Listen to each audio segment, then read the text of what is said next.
ఇలా బండి సంజయ్ గారు ఇలా మేము ఒకటే అడుగుతా ఉన్నాం మిమ్మల్ని. ఇలా మా కేటీఆర్ గారు ఏమని అడిగిరు వచ్చి మా కరీంనగర్లో పట్టణంలో కరీంనగర్ నడి బొడ్డన ఇలా బండి సంజయ్ గారి ఇంటి కూతవేట దూరం నుంచి ఇలా సిపి గారు ఆఫీసర్ నుంచి కూతవేట దూరం నుంచి ఇలా ఫైరింగ్ సంఘటన అనేది జరిగింది. ఇలా ఇది పూర్తి ప్రభుత్వం ఫెయిలియర్ అని మేము చెప్తే ఇలా బండి సంజయ్ గారు తిట్టాల్సింది రేవంత్ రెడ్డి గారినా కేటీఆర్ గారినా?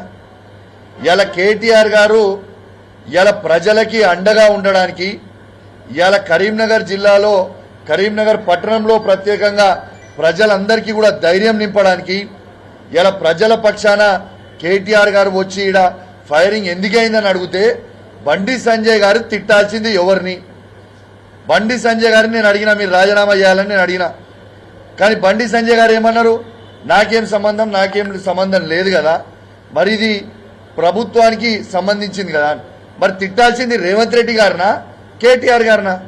రేవంత్ రెడ్డి గారిని బండి సంజయ్ గారు ఇప్పటిదాకా ఒక్క మాట ఎందుకు అనలే? ఇదే కరీంనగర్ ప్రజలు నీకు ఓటేసి 2 సార్లు పార్లమెంట్ సభ్యునిగా నిన్ను ఎన్నుకున్నారు కదా, మరి వాళ్ళ పక్షాన నిలబడి ఇలా బండి సంజయ్ గారు రేవంత్ రెడ్డి గారిని ఈ ఫైరింగ్ ఇన్సిడెంట్ అయితే ఈ ప్రభుత్వాన్ని కానీ రేవంత్ రెడ్డి గారిని ఎందుకు తిడతలేరు, ఎందుకు ప్రశ్నిస్తలేరు? ఇది సూటిగా చెప్పాలి. ఇలా బండి సంజయ్ గారు అవినీతి గురించి మీరు మాట్లాడుతుంటే చాలా ఆశ్చర్యం అనిపిస్తా ఉంది. బండి సంజయ్ గారిని నేను సూటిగా ప్రశ్న అడుగుతా ఉన్నాను. బండి సంజయ్ గారు 2014లో మీరు పోటీ చేసినప్పుడు పార్లమెంట్ సభ్యునిగా మీరే కదా మీ నోటితోని ఆ రోజు స్టేట్మెంట్ ఏమని ఇచ్చిండ్రు మీరు?